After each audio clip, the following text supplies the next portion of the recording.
Everyone, কেমন আছেন সবাই? আশা করি খুব ভালো আছেন। আজকের ভিডিওটা হচ্ছে গুয়াশা স্টোনের উপরে। গুয়াশা স্টোন যেটা করে আমাদের যে জ লাইন আছে সেটাকে শার্প করে, চিক বোনকে শার্প করে এবং আমাদের ফেসকে একটু লিফট আপ করে। মোট কথা আপনি খুব কম খরচে কিন্তু এন্টি এইজিং এর যত রকম সমস্যা আছে সবকিছু দূর করতে পারেন, যেটা কোনো রকম ক্রিম দিয়ে আসলে পার্মানেন্টলি সম্ভব না এবং অনেক বেশি ব্যয়বহুলও বটে। আমি আপনাদেরকে সাজেস্ট করব আপনারা গুয়াশা স্টোনটা ইউজ করে দেখেন। ট্রাস্ট মি, 2 থেকে 3 বার ব্যবহার করার পরে আপনিও আপনার ফেসে একটা ডিফারেন্স লক্ষ্য করবেন। ফেসটা একটু লিফট আপ হবে। আর যারা রেগুলার গুয়াশা স্টোন ব্যবহার করে, আমি তাদের অনেক রিভিউ দেখেছি, তাদের স্কিনটা আসলেই অনেক বেশি লিফট আপ হয় এবং অনেক টাইট হয়। কম খরচে আসলে এন্টি এজিং এর জন্য এর থেকে বেস্ট কোনো কিছু হতে পারে না। জেড রোলার যেটা আছে সেটা আসলে কোনো কাজই করে না, সেটা আমি সাজেস্ট করব না। জেড রোলার আমাদের স্কিনের জন্য কোনো বেনিফিট দেয় না।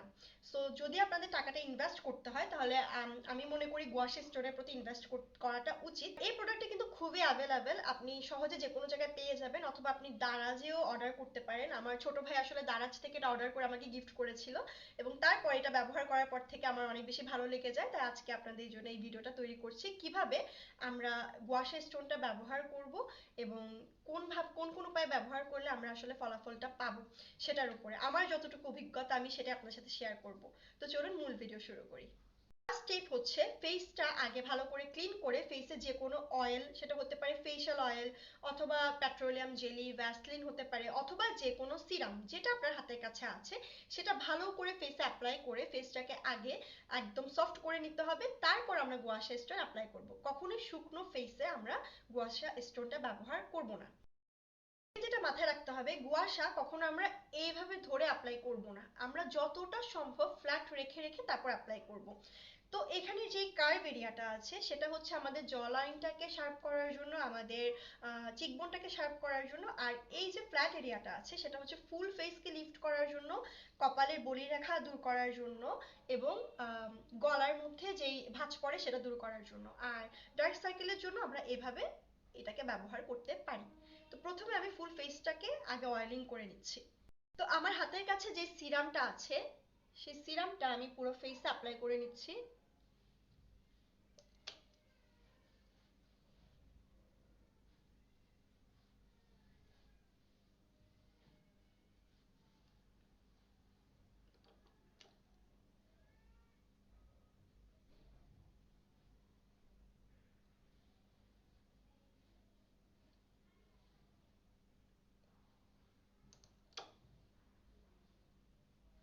এবার হচ্ছে এই যে কার্ভ এরিয়াটা আছে সেটাতে আমি যখন আমার জ লাইনটাতে অ্যাপ্লাই করব তখন এই জায়গায় প্রেসার পয়েন্টটা ধরে তারপর হচ্ছে এইভাবে প্রেস করে করে এই জায়গায় এসে স্ট্রেসটাকে রিলিভ করতে হবে।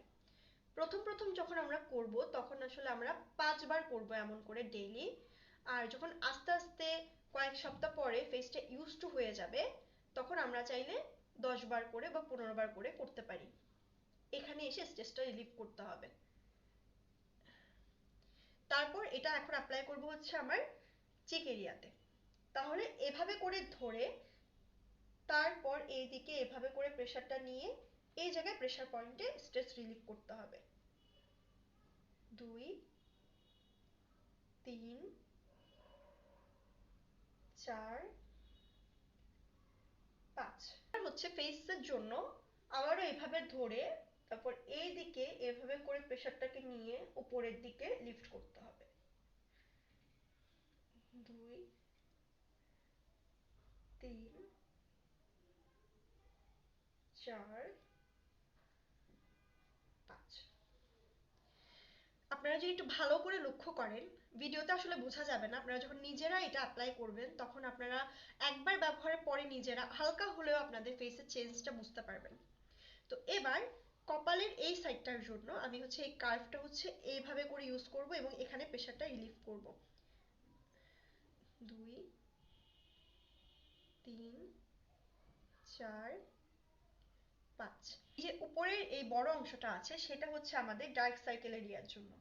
তাহলে এইভাবে করে আমরা হচ্ছে ডার্ক সার্কেল এরিয়াতে 5 বার করে মাসাজ করব। এবার আমাদের যে নেক এরিয়া সেটাতে কখনোই আমরা এভাবে নিচে করে করে অ্যাপ্লাই করবো না, মাসাজ করবো না, আমরা হচ্ছে এটা উপর দিকে মাসাজ করব।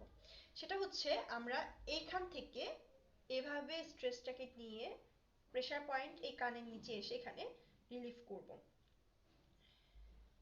এবং অবশ্যই আমাদের গলায়ও অয়েলিং করে নিতে হবে, শুকনো অবস্থায় কিন্তু এটা করলে কোনো বেনিফিট পাওয়া যাবে না।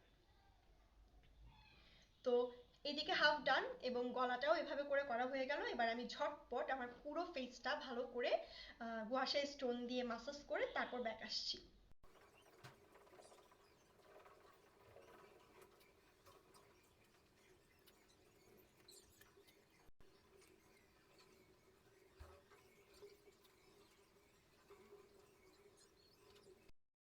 তো আমার মাসাজ করা শেষ। আমি এই স্টোনটা রিসেন্টলি ব্যবহার করা শুরু করেছি, আশা করি 1-1.5 মাস ব্যবহার করার পরে এরপরে যে ভিডিওগুলো আমি বানাবো সেই ভিডিওতে আপনারা আমার ফেসের একটা মেজর চেঞ্জ দেখতে পারবেন। তো ততক্ষণ পর্যন্ত উলফা ওয়ার্ল্ডের সাথে থাকবেন। আর আশা করি আজকের ভিডিওটা অনেক ভালো লেগেছে বা একটু হলেও হেল্প হয়েছে। যাদের কাছে স্টোনটা আছে তারা এটা রিভিউ আমার সাথে কমেন্ট বক্সে শেয়ার করতে পারেন। আর 200 থেকে 300 টাকার মধ্যে যদি এন্টি এজিং এর জন্য আপনি একটা সলিউশন পেয়ে যান, তাহলে কেন অন্যান্য ক্রিম বা কেমিক্যাল প্রোডাক্টের প্রতি আপনার আকর্ষণ থাকবে। তো আপনারা অবশ্যই এটা কিনে ব্যবহার করে রিভিউ দিবেন। আর আজকের ভিডিওটা ভালো লাগলে লাইক করবেন এবং আপনাদের সুন্দর সুন্দর কমেন্ট শেয়ার করতে পারেন। আর সব শেষে উলফাস ওয়ার্ল্ড চ্যানেলটাকে সাবস্ক্রাইব করবেন। দেখা হয়ে যাবে পরবর্তী ভিডিওতে, ততক্ষণ পর্যন্ত আল্লাহ হাফেজ।